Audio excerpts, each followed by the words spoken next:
Welcome to Big Little Stories. I'm Ivy Sharmetz. My guest today is someone who knows how to tell stories that matter, whether they're coming from the White House, the workplace, or the heart. Ben Feller is the former chief White House correspondent for the Associated Press, where he covered Presidents Barack Obama and George W. Bush. Today, he helps other people tell stories that matter, and he's the author of a beautiful children's book called Big Problems, Little Problems. That's all about perspective, parenting, and finding calm in the chaos. Thank you so much for being here, Ben. Ivy, thanks for having me. I think this was meant to be. I know we missed each other at Mercury, but for the host of Big Little Stories to have on Big Problem, Little Problems, it feels right. Thanks for having me. Well, and I love talking to people who love to tell good stories because you and I have talked about how important that is, and I want to talk about the book, but first, I feel like I have to start with just talking about your incredible career as a journalist. I know a lot of people always want to talk to you about that. Did you always know you wanted to be a journalist? Was that something that was always in you? No, not at all. It would be great if the answer to that question was yes, but I was a college student at Penn State, the school where I grew up, and I was having a great time and getting good grades and just mostly having fun. And then I studied abroad as a junior, and I came back as a senior. I was a psychology major, and I thought I wasn't really enjoying it very much. I didn't feel like I was getting any traction. And I thought, I better have some skills that I could take into the workplace when I graduated, because it's pretty important that I get paid at some point. And I just started reflecting based on my experience of being abroad and seeing the world, what really matters to me? What am I excited about? What am I passionate about? And it brought me back to writing, which is something that had been a personal interest, but nothing that I thought I would pursue. And so I switched into journalism very late in my college career. It took me a little longer to finish. But by the time I graduated, I was a pretty focused person and really driven to get into it. And that launched a 20-year journalism career. So I came to it a little bit late, but it worked out. So I'm going to do this kind of in fast motion here. So how do you go from the Center Daily Times in State College, Pennsylvania, to the News and Record in Greensboro, North Carolina, to the Tampa Tribune in Florida, to the White House? I just think I did highlights. I don't know. Did I get all the highlights? Yeah, no, you did that really well. A lot of work. I mean, every part of that journey that you just talked about led to the next one. And so in my first job, I was covering anything that they said needed to be covered. I was covering local parades and weather stories, and famously the start of bear hunting season in central Pennsylvania. But I covered a lot of local government. And then that got me to a slightly bigger job in central North Carolina, and then covering state government and politics in Florida. And at that point, I was about 30. And I realized, I want to move back up to the Northeast or close to it anyway. And that got me to the Associated Press national staff. I covered education and then the White House beat. So it was a methodical journey, even if I didn't know it at the time, because all of those years of chasing stories, working sources, developing trust, covering complex issues and trying to make them simpler for audiences, all of that led me to the chance to cover the White House. So it's interesting you mentioned that, because I was going to ask you, what is the difference, do you think, between covering a president and covering the lives of everyday people? Well, when you're doing it well, which I really tried to do, some days better than others, covering presidents is covering the lives of everyday people. That's true. Because even though people think about my time covering the White House and they ask if I miss it, what they're thinking of is glamour, prestige, access, and all of that stuff was really cool, Ivy. But the reality was the job was covering politics and policy and decision making, figuring out what was happening and explaining it to millions and millions of people, some of whom voted for that president, some of whom didn't, and some really didn't care about what was happening in Washington. But my job was to make it matter to the American public, and that always animated my thinking. That's why I loved journalism, is that I wasn't writing for my editors or for my competitors, or certainly for the sources. I was writing for real people. And the way that you do that is you think like a real person. Yeah. How would this budget vote affect me? How would this policy decision of this visit from the Chinese leader have anything to do with my life? And if you keep that as your prism, you start writing for and talking like and thinking like a real person. And that's what I try to do every day. Yeah, and you shaped a lot of the national conversation through the work that you did and the stories that you broke and your time doing that. So thank you for your service. I'll say that. I'll say that too. But so I mentioned you're a consultant. You eventually left journalism. What made you decide to do that? As someone who did that myself, I'm always curious to hear what made other people make that decision. I appreciate the question. And again, I love it if my story was so sort of sophisticated and sequential. Like I did this and then I was ready to do this. So a lot of life in parenting, like I covered in the book, is just trial and error. I just knew after 20 years of the glory and the grind of journalism, I was ready to do something different. It was not a decision that my boss at the White House totally understood, because the front seat to history was like the Willy Wonka golden ticket. But I was ready, and when I started, and when I left journalism, I didn't have the next thing lined up, and I decided to explore. Was I going to go to work for foundations or nonprofit? Was I going to go to work for the National Football League or something that I had a personal interest in? Was I going to go into teaching? And all of a sudden I realized, this is kind of fun, because for the first time since college, I'm exploring what do I want to do next. And of all the choices and opportunities, going into strategic advice and counseling was the one that stood out, because after all those years, Ivy, of knocking down the door, or at least knocking on the door to try to get in the room, I was hired to be in the room. And they would say, Ben, we have to figure out, we've got some tricky challenge. We don't know how to talk about it. We don't know how to think about it. Can you help us, since you've lived in the fire for so long? And to me, that was really exciting. But there was definitely a transition there, especially the first year, because I identified myself like in my soul as a journalist. Yep. And you have to kind of realize there is life after this, and going to business was the path that worked for me. Yeah, and you mentioned it just missed each other at Mercury. You left right before I joined Mercury, but your that was my bad. I'm glad I found you. But your reputation, is still there as someone who I was told that you are someone that I would have very much enjoyed working with. So I was very grateful when we were able to connect. So let's talk about the book for a second, because your son Sam was 4 years old at the time when you got the idea to write the book. What gave you the idea to write the book? Well, I'm really passionate about being a dad, and I think if you look at the conversation, generally speaking, about parenting, there are stereotypes, fair or not, about the roles that dads play. And I always wanted to be a very active dad, and that takes on different meanings. But when I mean active, thinking about his friends, thinking about his homework, his care, his doctor's appointments, his emotional needs, right? All of those things I thought were not the role of a mom or a dad. Those are just roles of parents. And I would be stopped sometimes by people who would say, like, I don't see any other dads doing these things. I took father-son trips with Sam, and people would say, like, where's the mom? I'm like, what? I don't know that anybody would say that, like, where's the dad? In fact, even in the book, sometimes people read it and they were looking for the mom, and it's like, Sam has a great relationship with his mom, amazing relationship. But why? I don't think somebody would read a book about a mother and son and say, boy, the dad's present is absence.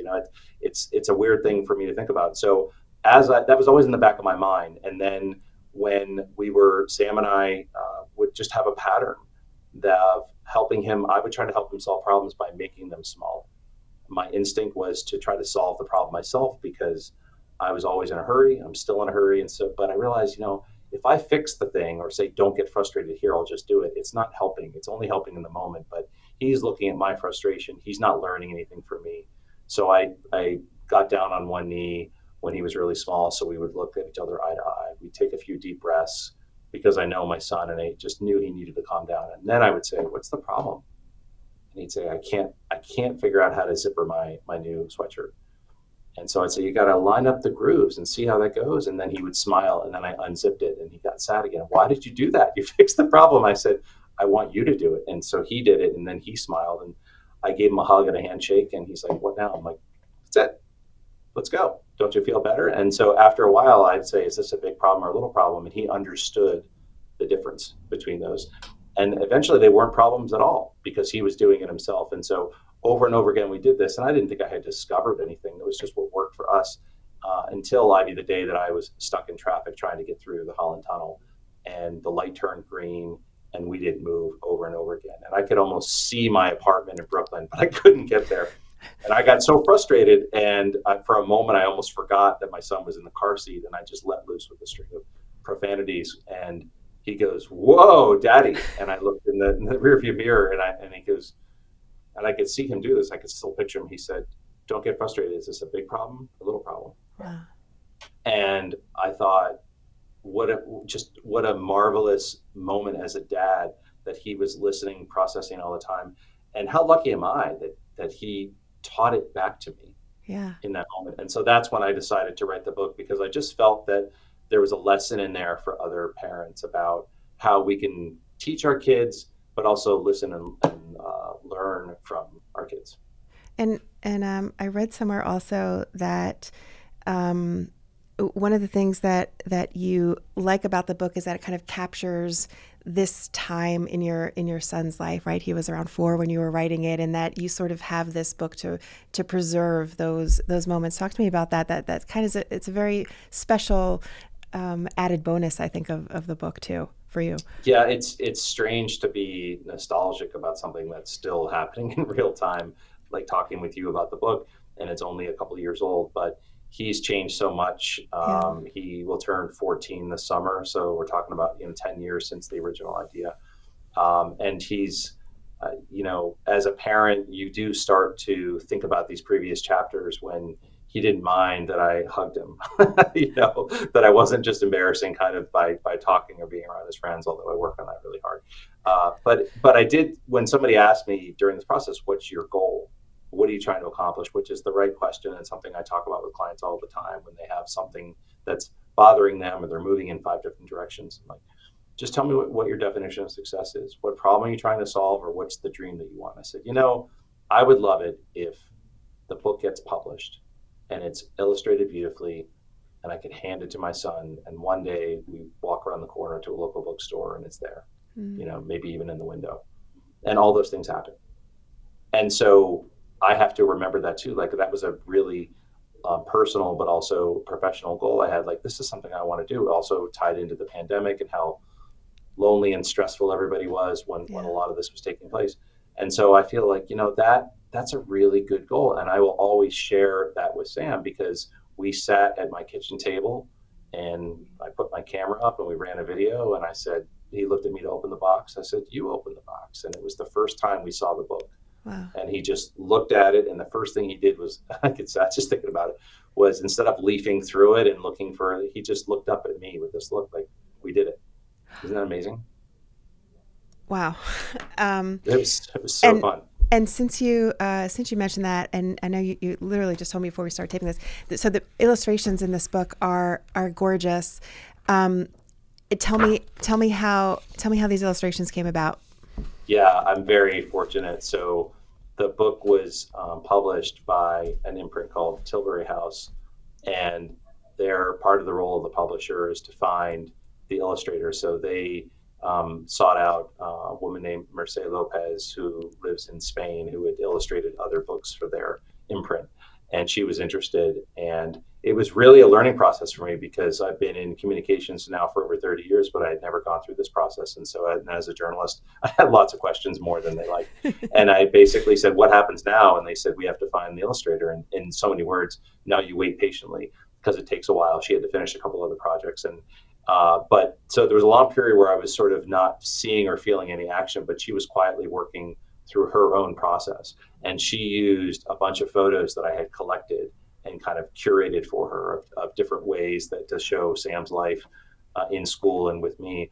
And what I didn't expect was that she was going to use them so literally, so that the clothes that Sam is wearing and the toys that are in the book and the image of us walking out into our daily life together in Brooklyn were all from the photos. So that made it even more special. And I still remember that sweatshirt that he has on in the book. And I think I kept it somewhere, because it's so, in that sense, it's like a moment in time. And, Sam and I did a TV interview about this, and the CBS wanted to have a surprise cameo from my son, but they had to tell me, because of course I needed to get permission. And I said, well, how's it going to be surprise if you tell me? And they said, well, I don't know. What do you think? I'm like, well, I'll just send them down the street to a neighbor, and they'll take a video and send it into you. So that was our compromise. So I didn't actually know what Sam was going to say. But as he was leaving, his glasses had broken, and he had duct tape in the corner. See, big problems, little problems. I'm like, well, that held them together until we can get some new ones. So he goes down the street to my friend who's going to take this video, and he calls me. And on the way down there, I said, Sam, this is going to be on national television. Do you want to practice at all? And he looks at me and he goes, Daddy, no offense, but this is my, like, I've lived this book. It's my life. Wow. I think I know what I'm going to say. I'm like, okay. And then we get down there and my friend calls me and I'm like, okay, so maybe Sam did have a question after all. And he didn't. And it was my friend saying, yeah, so you want Sam's glasses on, right? I'm like, yeah, of course. You can't see without them. He's like, but they got the duct tape. I'm like, I don't care. Like, what better shows the whole point of this? It's like, just keep solving problems. And I thought it was kind of endearing. So in that interview, when Sam popped up, there's this little boy talking about how important the book was to him, and he's got a big thing of duct tape. So, these little things stick with me. I love that. We're going to take a very quick break. When we come back, I want to talk about the lessons that are in the book and some of the through lines in there. So we'll take a quick break. We'll come right back.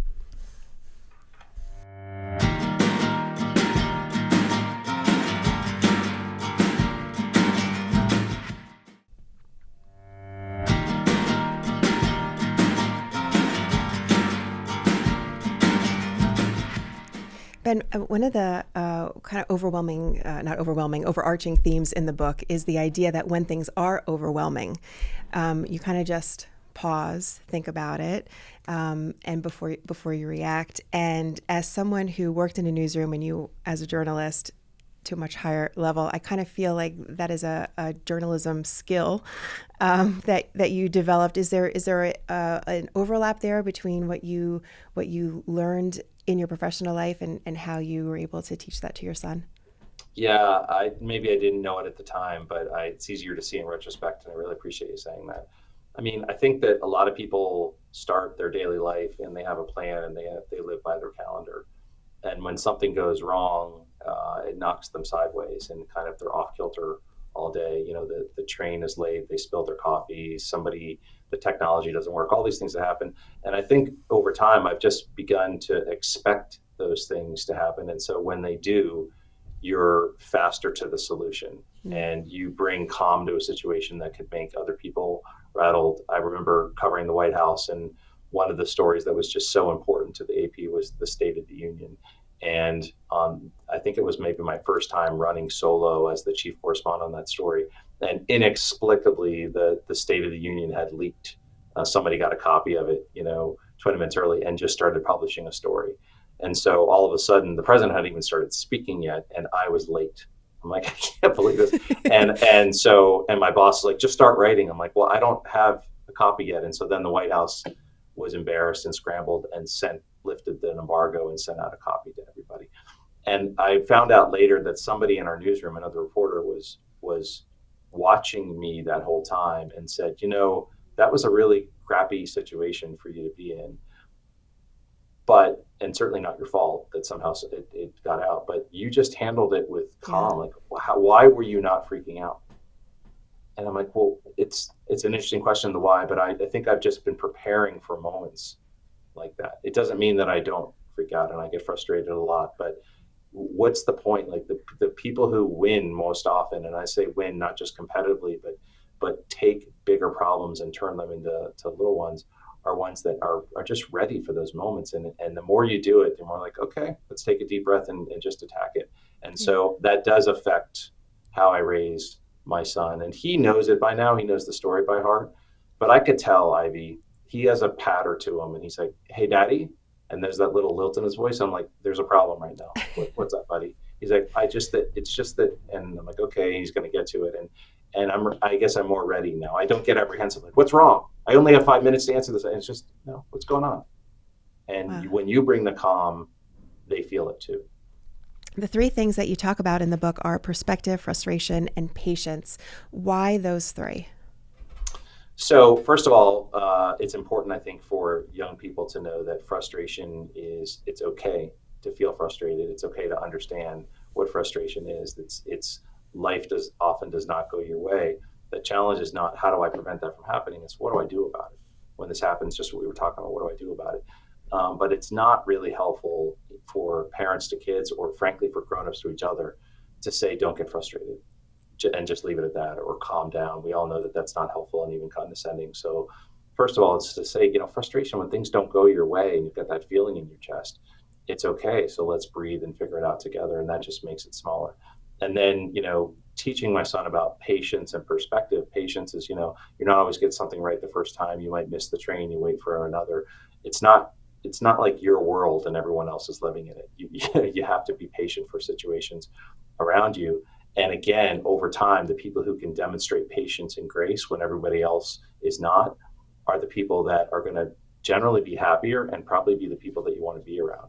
And then finally, perspective is very hard for a young person to know. But perspective, you go through life and you feel like, I can handle this problem because it sure feels like the one from last month or 2 years ago, where you have a big win and you think the world is on your side. You're like, well, let's not get too high on ourselves. Or you have a big setback and you're like, I've had them before, and you're able to stay more in the middle. So those lessons for me matter. But what really brought it home for me was when Sam, that story I told about, when Sam read it back to me, he was giving me perspective. He basically said, we will get through this tunnel. Like, there's just no chance that we're going to stay at a red light overnight, right? We're going to get home. And like, yeah.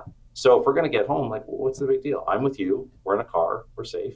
He was teaching me perspective. And I think that that's what parents and kids can often give to each other. So that's why I thought about those three the most. Well, and I'm glad you mentioned that too, because the tone of the book, it's not condescending at all.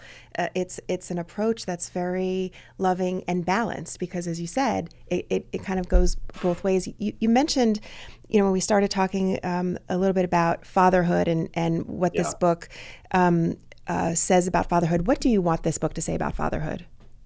Well, I would love it if, first of all, at a most basic level, if people pick it up and smile and enjoy it and get to read it themselves, or with their kids, or anybody young in their family, like that just makes me feel great, because it is really about not just about the lessons, but bringing a little bit of levity and joy into the world. I speak a lot about how to make audiences care, which is the through line of my entire career, and I weave the book in at the end to tell this story and pull people back. And it's always refreshing to me, no matter how cynical or high-powered the audience, they go, aw, because they think of a dad and a son communicating together. But the other point, too, about fatherhood is just that, I still think that dads are working against a stereotype that doesn't work for them. It doesn't work for me. If Ivy, if you go to for people who still do this, if you go into a card store on Father's Day to buy a Father's Day card for, your dad or somebody else in your life, the choices are really embarrassing. They're basically like all the cards are dads as buffoons. I remember one from last year, and it said, the dad looks down and said, Steve, am I a good dad? And the son says, my name is Tom. I'm like, oh, I get it. It's like, okay, you're not going to find that on Mother's Day card, because the image is like we're distant, we're watching TV. If we do anything, we're taking them fishing. Like, no, fatherhood is planning and preparing and being present and being thoughtful and having social and emotional skills. And so part of what I want is for, that's not really what the book is about, but it's I guess maybe one theme. It's like, this is what dads are doing. They're doing it with love, and not because they have to, it's because they want to. Are you going to write more? Are there more books coming? I do have a couple other books in mind. Okay. So maybe this conversation will be the impetus for it, if I can come back. Definitely. Do you miss Air Force One? Real quick, do you miss Air Force One? I miss Air Force One every time I'm sitting at LaGuardia and they say we're eight. We're eight for departure. That's fair. Ben, how can people find out more about you, get in touch with you? Get the book? I'm very active on LinkedIn. If you want to get the book, it has its own website, bigproblemslittleproblems.com. It's also available Amazon or wherever you like to buy your books. Very easy to find. Ben, we end each show with something we call 3 big little questions. We'll do them rapid fire. Yes, you ready? Perfect. I am ready. How do you get yourself out of a bad mood? Talk to my son. What is your go-to karaoke song? Oh, it's been a while, Ivy. I'm going to say Living on a Prayer and Not Very Well. I love that song. This one's going to be tricky because you're not from New Jersey, but do you have a favorite spot in New Jersey or a favorite place you like to go to in New Jersey? Oh, yeah, not that tricky. I mean, Sam and I have gone to Point Pleasant. Jenks. Yeah, and walked along the boardwalk, and I know it's rapid fire, but I'll tell this story in 15 seconds. There's a game there where you hang on a bar. Have you ever seen this? Yes. And then they raise the bar off the ground. Mm-hmm. And this huge bodybuilder guy went and did it for, I think, like 27 seconds. And my son said, well, you're going to do it, right? I'm like, well, you didn't make it to 30 seconds. Like, look at the arms on that guy. And so I went, and I ended up hanging on there for over a minute. But I was facing the toys that they give you as prize. There was no clock, and the whole place was quiet. And I was like, nobody's cheering or saying, hang in there, or you've done it. And so finally, when my arms had no feeling left, I dropped. And it turns out I was over a minute. And I turned around, and there was a whole crowd of people, like 30 people had joined in that 1 minute. And so they gave us this big prize. And Sam said, I'm like, are you proud? He's like, yeah, Daddy. Some guy walked up to me and said, is that your dad? Wow. Like, yeah. So for about 1 minute and 3 seconds in New Jersey, I was a hero. What a humble brag, Ben. Thank you so much. Thank you so much for taking the time. I always enjoy talking to you. I appreciate it. The book is great. And just thanks for chatting with me. Thank you. I really enjoyed it. Thanks, Ivy. Thank you so much, Ben. And that will do it for today's Big Little Stories. Be sure to check us out on Instagram at Big Little Story Show. I'm Ivy Sharmetz. I'll talk to you next time.